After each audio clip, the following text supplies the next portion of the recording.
Parliament ఎన్నికల్లో నా గెలుపు కోసం టీఆర్ఎస్ పార్టీ నాయకులు కార్యకర్తలు అందరూ సమిష్టిగా కృషి చేయాలని ఎంపీ నామ నాగేశ్వరరావు కోరారు. ఖమ్మం పార్లమెంట్ ఎన్నికల్లో నామ నాగేశ్వరరావు విజయాన్ని తప్పక సాధిస్తారంటూ భద్రాద్రి కొత్తగూడెం జిల్లా కొత్తగూడెం నియోజకవర్గ మాజీ మంత్రి వనమా తెలిపారు. భద్రాద్రి కొత్తగూడెం జిల్లాలో తెలంగాణ భవన్లో ఏర్పాటు చేసిన బీఆర్ఎస్ పార్టీ నుండి జిల్లా హెడ్ క్వార్టర్ తెలంగాణ భవన్లో విలేకరులు మరియు ముఖ్య కార్యకర్తల సమావేశం ఏర్పాటు చేశారు. ఈ సమావేశంలో వారు మాట్లాడుతూ కాంగ్రెస్ ప్రభుత్వం పాలనలో ఆటో డ్రైవర్లు, రైతులు, ప్రజలు ఇబ్బందుల పాలవుతున్నారని, కాంగ్రెస్ పార్టీని రాష్ట్రంలో గెలిపించినందుకు ప్రజలు పడుతున్న ఇబ్బందులకు రేపు జరగబోయే పార్లమెంట్ ఎన్నికల్లో కాంగ్రెస్ ప్రభుత్వానికి ప్రజలు బుద్ధి చెప్తారని ఎంపీ నామ మాజీ మంత్రి వనమా అన్నారు. పార్లమెంటులో టీఆర్ఎస్ ఎంపీలు ఉంటేనే తెలంగాణ రాష్ట్రానికి న్యాయం జరుగుతుందని, తెలంగాణ ప్రజలు ప్రశాంతంగా సుఖశాంతులతో ఉంటారని ఈ సమావేశంలో నామ నాగేశ్వరరావు తెలిపారు.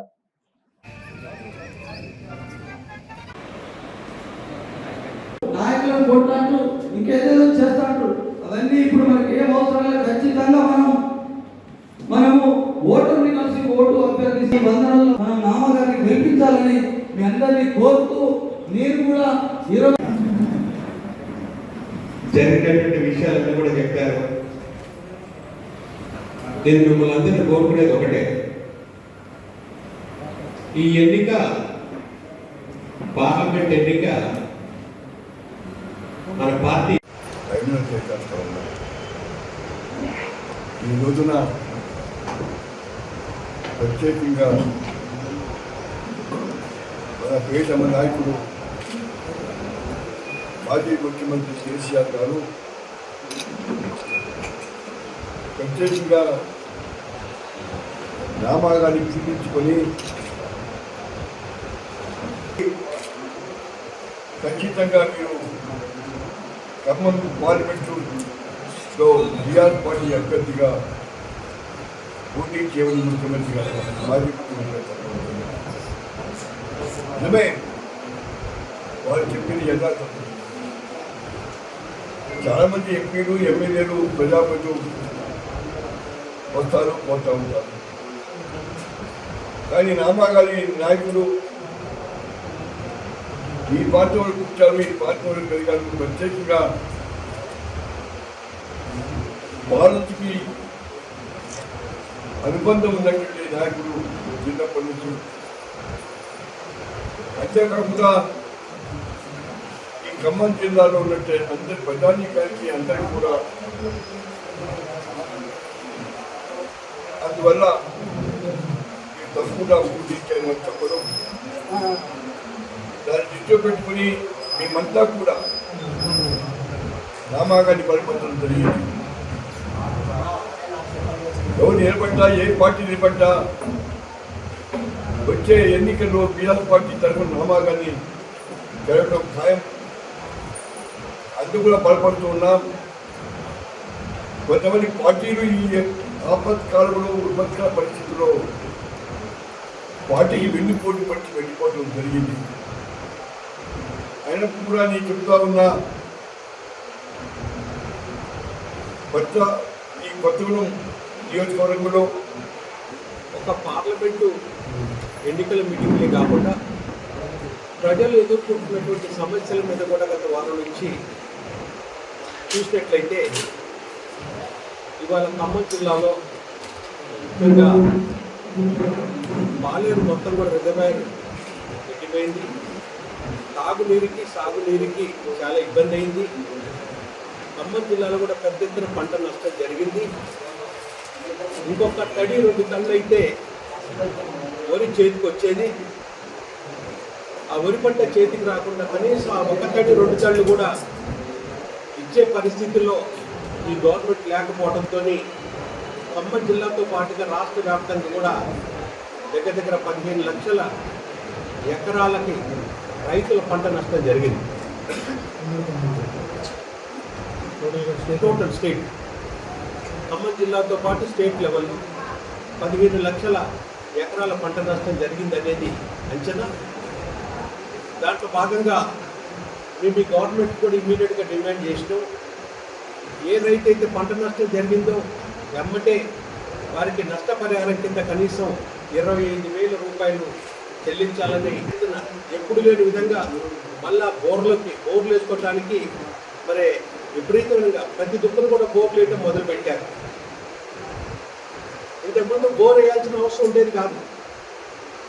తెలంగాణ రాకముందు, తెలంగాణ వచ్చిన తర్వాత మా నాయకుడు ముఖ్యమంత్రికి ఉన్న 10 సంవత్సరాలలో తాగునీరుకి సాగునీరుకి ఎక్కడ కూడా ఇబ్బంది లేకుండా రాష్ట్ర వ్యాప్తంగా కూడా మన ప్రతి ఎకరాన్ని కూడా నీళ్ళు అందించడం, ప్రతి ఇంటికి కూడా తాగునీరు అందించడం. నేను కూడా పార్లమెంట్లో ఒకసారి ఒక క్వశ్చన్ వేసిన, అయ్యా భారతదేశంలో ఏ రాష్ట్రంలో ప్రతి ఇంటికి నీళ్ళు ఇచ్చేటువంటి రాష్ట్రం ఏది అని అడిగితే దానికి సమాధానం కేంద్ర ప్రభుత్వం ఇచ్చింది ఏంటంటే ఒకే ఒక తెలంగాణ. తెలంగాణ తర్వాత గోవా ఉంది, కానీ గోవా చాలా చిన్న రాష్ట్రం అని చెప్పేసేసి పార్లమెంట్ సాక్షిగా సమాధానంలో క్లియర్ కట్గా ఇచ్చారు. అంతకుముందు తెలంగాణ రాకముందు తాగటానికి నీళ్లు లేక తెలంగాణలో చాలామంది ఇబ్బంది పట్టేవాళ్ళు. అటువంటి 10 సంవత్సరాలనే కనీ విని ఎరగని డెవలప్మెంట్, అదేవిధంగా సంక్షేమ పథకాలు కూడా చరిత్రలో లేని విధంగా, ఎవరు ఊహించని విధంగా ఎన్నో సంక్షేమ పథకాలు కూడా పెట్టాం. అయినా కూడా ఒక పక్కన అభివృద్ధి, రెండో పక్కన సంక్షేమ పథకాలు ఉన్నప్పటికీ కూడా ఆ సంక్షేమ పథకాలలో ఒకటి రెండు చెప్పాలంటే రైతు బంధు. నేను ఒక రైతు బిడ్డని, తెలంగాణ రైతు కుటుంబంలో పుట్టి ఒక రైతు బిడ్డగా మనం పల్లెటూరులో కష్టాలు చూసి, రైతు కష్టాలు చూసుకొని, పల్లె కష్టాలు చూసుకొని, అటువంటిది ఇవాళ రైతును ఆదుకోవాలని ఆ రోజున అయితే రైతు బంధు పెట్టడం, అదేవిధంగా బడుగు బలహీన వర్గాలు కూడా చాలా పథకాలు పెట్టాం.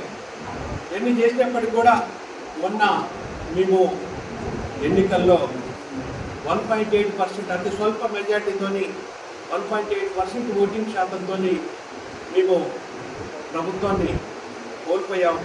కొత్త ప్రభుత్వం వచ్చింది. ఈ కొత్త ప్రభుత్వం వచ్చినప్పుడు కొత్త ప్రభుత్వం ఎన్నో వాగ్దానాలు చేశారు.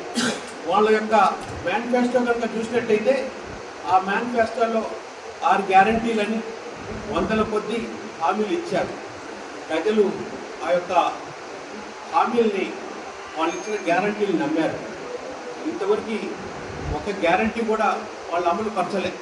ఏదైతే లబ్ధిదారులకు వచ్చే డబ్బుల విషయంలో మటుకి లబ్ధిదారుని అకౌంట్లో డబ్బులు వచ్చేటువంటి ఒక గ్యారంటీ కూడా అమలు చేయలేదు. కానీ 1-2 ఫ్రీ బస్ అని, లేకపోతే కొంత కరెంటు బిల్ అని గీతమే, కానీ ఇంతవరకు వాళ్ళు వచ్చిన తర్వాత ₹1 ఒక్కళ్ళ కూడా అందలేదు. ప్రజలు ఇప్పటికే 4 నెలల్లో ప్రజలందరూ కూడా ఇప్పటికే అయ్యో ఇంత పొరపాటు జరిగిందనే ఇది వచ్చింది. అందులో భాగంగానే తప్పకుండా కూడా తెలంగాణ ప్రజలు మళ్ళా మమ్మల్ని ఆశీర్వదిస్తారని గట్టి నమ్మకం ఉంది. దీంట్లో భాగంగా చూసినట్టయితే ఇవాళ తెలంగాణ నుంచి టీఆర్ఎస్ ఎంపీలు పార్లమెంట్లో ఉండాల్సిన అవసరం ఉన్నది. తెలంగాణ గొంతుకని పార్లమెంట్లో లేవనెత్తాల్సిన అవసరం ఉన్నది. పోయినసారి 9 మంది ఎంపీలు గెలిచిచ్చారు. ఇప్పుడు 17th ఉన్నటువంటి 17th లోక్సభలో 4 బీజేపీ ఎంపీలు గెలిపించారు, 3 కాంగ్రెస్ ఎంపీలు గెలిపించారు, 1 ఎంఐఎం ఎంపీ ఉన్నారు. మీరు పార్లమెంట్ రికార్డ్స్ అన్ని కనుక చూసినట్టయితే తెలంగాణ గురించి కానీ, తెలంగాణ ప్రజల గురించి కానీ, తెలంగాణ ప్రాజెక్టుల గురించి కానీ, తెలంగాణకి రావాల్సినటువంటి నిధుల గురించి కానీ ఫైట్ చేసింది మట్టికి ఒక్క బీఆర్ఎస్ ఎంపీలే. పార్లమెంట్లోన, పార్లమెంట్ బయటలో ప్రజల సమస్య మీద, రైతు సమస్య మీద, బడుగు బలహీన వర్గాల సమస్యల మీద, అన్ని సమస్యల మీద కూడా పార్లమెంట్లోన, పార్లమెంట్ బయట మేము ఢిల్లీలో మాట్లాడినటువంటి మాటలు ఇవాళ రికార్డులో ఉన్నాయి. ఇవన్నీ కూడా మీడియానే దానికి సాక్ష్యం. అయితే నేను చెప్పేది ఏంటంటే 4 ఎంపీలు ఉన్నటువంటి ఇంతవరకు వాళ్ళు వచ్చిన తర్వాత ₹1 ఒక్కళ్ళ కూడా అందలేదు. ప్రజలు ఇప్పటికే 4 నెలల్లో ప్రజలందరూ కూడా ఇప్పటికే అయ్యో ఇంత పొరపాటు జరిగిందనే ఇది వచ్చింది. అందులో భాగంగానే తప్పకుండా కూడా తెలంగాణ ప్రజలు మళ్ళా మమ్మల్ని ఆశీర్వదిస్తారని గట్టి నమ్మకం ఉంది. దీంట్లో భాగంగా